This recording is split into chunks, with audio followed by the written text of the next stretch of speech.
এই মুহূর্তের যে খবর সামনে আসছে, ভার্চুয়ালি এই সভা করবেন প্রধানমন্ত্রী নরেন্দ্র মোদী। ইতিমধ্যে এই বৈঠকে স্থির হয়েছে এমনটাই, ভার্চুয়ালি বৈঠক করবেন প্রধানমন্ত্রী Narendra Modi. Audio video test চলছে এখন বর্তমানে। প্রধানমন্ত্রী নরেন্দ্র মোদী তাহিরপুরের জনসভায় যাবেন না, কিন্তু ভার্চুয়ালি এই সভা করবেন প্রধানমন্ত্রী নরেন্দ্র মোদী।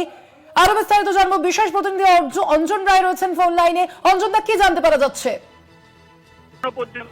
জানা যাচ্ছে শেষ পর্যন্ত প্রধানমন্ত্রী ভাষণ দেবেন, কারণ এসপিজির টিম এই মুহূর্তে যেখানে অডিও ভিডিও অ্যারেঞ্জমেন্ট হয়েছে আজকে সবার জন্য সেই চত্বরে দাঁড়িয়ে আছে, তার লিঙ্ক নিয়ে তারা টেস্টিং শুরু করেছে এবং এই মুহূর্তে বোধহয় দমদম এয়ারপোর্টের সঙ্গে তারা ভার্চুয়ালি কানেক্ট করতে পেরেছে।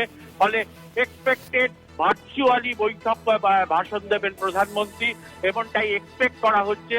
যদিও চূড়ান্ত এখনো সিদ্ধান্ত সময় আসেনি জানানোর, কিন্তু যেভাবে এসপিজি বিষয়টা নিয়ে এগোচ্ছে এবং পরিস্থিতি খতিয়ে দেখছে অডিও ভিডিও টেস্টিং এর মাধ্যমে, তাতে মনে করা হচ্ছে প্রধানমন্ত্রী কুয়াশার জন্য আজকে সবাই আসতে না পারায় তা ভার্চুয়ালি সবাই উপস্থিত থাকবেন। অঞ্জন, আরো একটা বিষয় জানতে চাইব। অবশ্যই প্রধানমন্ত্রী নরেন্দ্র মোদী সেই জনসভায় উপস্থিত থাকলে যেভাবে আমরা দেখেছি বিজেপি কর্মী সমর্থকরা যেখানে উপস্থিত হয়েছেন, তাদের উদ্দেশ্যেই ভার্চুয়াল জনসভা কতটা কাজ দেবে? দেখো, প্রধানমন্ত্রী যদি সভায় ভার্চুয়ালি উপস্থিত হন তাহলে ভার্চুয়ালি তিনি ভাষণ দিচ্ছেন, সেটা তার মাধ্যমে যদি বলেন যে কি কারণে তিনি নামতে পারেননি কুয়াশা থাকার জন্য, আমার মনে হয় যারা উপস্থিত হয়েছেন বিজেপির কর্মী এবং দর্শকরা তারা সেটা মেনে নেবেন। ফলে সেই অর্থে বিশৃঙ্খলা হওয়ার চান্স কম। যদি প্রধানমন্ত্রী ভাষণ না দিয়ে সম্পূর্ণভাবে চলে যেতেন বা ফিরে যেতেন, সেক্ষেত্রে হয়তো এখানে যত জনতা উপস্থিত হয়েছেন, যত মানুষ এসছেন, বিজেপির যারা কর্মী সমর্থকরা এসছেন, সেটা উত্তেজনা বাড়তে পারত, অপ্রীতিকর ঘটনা ঘটতে পারত।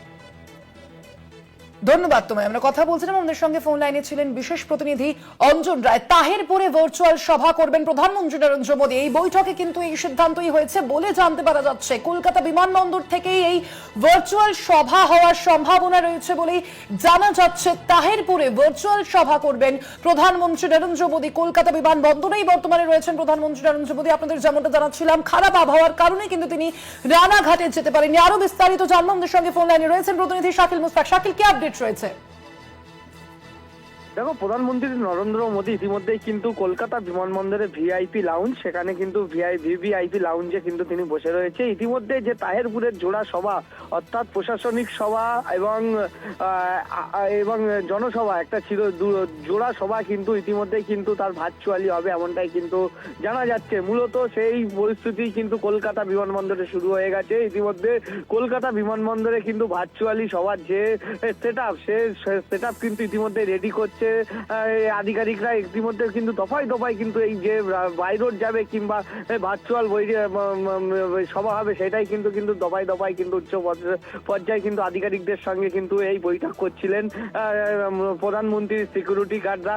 এবং ইতিমধ্যেই কিন্তু যেটা দেখা যাচ্ছে, কলকাতা বিমানবন্দরে কিন্তু ভার্চুয়ালি যে সভা হবে, সেই সভার কিন্তু যে ভার্চুয়ালি কাজে যে সেট আপ লাগে, সেই সব সেট আপ কিন্তু ইতিমধ্যেই কিন্তু একে একে চলে আসছে ইতিমধ্যে দেখা যাচ্ছে। এবং প্রধানমন্ত্রী নরেন্দ্র মোদী তিনি কিন্তু 10টা 11টা 15 নাগাদ তাহিরপুরের উদ্দেশ্যে কিন্তু রওনা দিয়েছিলেন। সেক্ষেত্রে আবহাওয়া খারাপ থাকার কারণে কিন্তু তিনি সেই হেলিকপ্টার কিন্তু আবার কলকাতা বিমানবন্দরে ফিরে আসে। ইতিমধ্যে ভিভিআইপি লাউঞ্জে কিন্তু প্রধানমন্ত্রী তিনি বসে আছেন।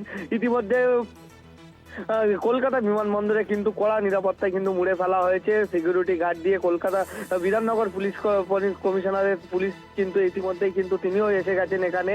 ইতিমধ্যে যে সেট আপ লাগার দরকার, যে ভার্চুয়ালি সবার জন্য যে সেট আপ দরকার, সেই সেট আপ ইতিমধ্যে কিন্তু কলকাতা বিমানবন্দরে পৌঁছে গেছে। শাকিল, সড়ক পথে কেন প্রধানমন্ত্রী নরেন্দ্র মোদী সেখানে পৌঁছলেন না? দেখো, দুপুর 2টো থেকে কিন্তু তাহেরপুরে কিন্তু সভা হওয়ার কথা ছিল, সে কারণেই কিন্তু তিনি 10টা 33 নাগাদ কলকাতা বিমানবন্দরে তার যেন যে যখন ফ্লাইট অবতরণ করেন সেক্ষেত্রে কিন্তু 11টা 15 নাগাদ কিন্তু হেলিকপ্টারে করে তাহেরপুরের উদ্দেশ্যে তিনি কিন্তু রওনা দিয়েছিলেন এবং জোড়া সভা ছিল, যে প্রশাসনিক সভা এবং জনসভা। মূলত সে কারণে যে আবহাওয়ার যে খারাপ থাকার কারণে কিন্তু তিনি পৌঁছাতে পারেননি, সেখানে হেলিকপ্টার অবতরণ করেনি, ফিরে এসছে কলকাতা বিমানবন্দরে। ইতিমধ্যেই কিন্তু কলকাতা বিমানবন্দরে কিন্তু উচ্চ পর্যায়ে যখন বৈঠক শুরু হয়, তারা একাধিক বিষয় কিন্তু খতিয়ে দেখা হচ্ছে। প্রধানমন্ত্রীর কিন্তু একাধিক কর্মসূচি রয়েছে আজকে, সেই কারণে কিন্তু যে কলকাতা বিমানবন্দর থেকে যে রানাঘাট তাহেরপুর অনেকটাই কিন্তু এই ডিস্টেন্স, অনেকটাই রাস্তা, অনেক টাইম লেগে যাবে, সেই কারণে সময়ের জন্য কিন্তু এই ভার্চুয়ালি সভা বলে কিন্তু জানা যাচ্ছে। শাকিলের পরবর্তীতে আমরা জানি অসমেও তার কর্মসূচি রয়েছে এবং সেই কর্মসূচিতে যাওয়ার জন্য বা সেই কর্মসূচি যেন কোনোভাবে কাটছাট না করা হয়, সেই কারণেই কি ভার্চুয়াল বৈঠকের সিদ্ধান্ত?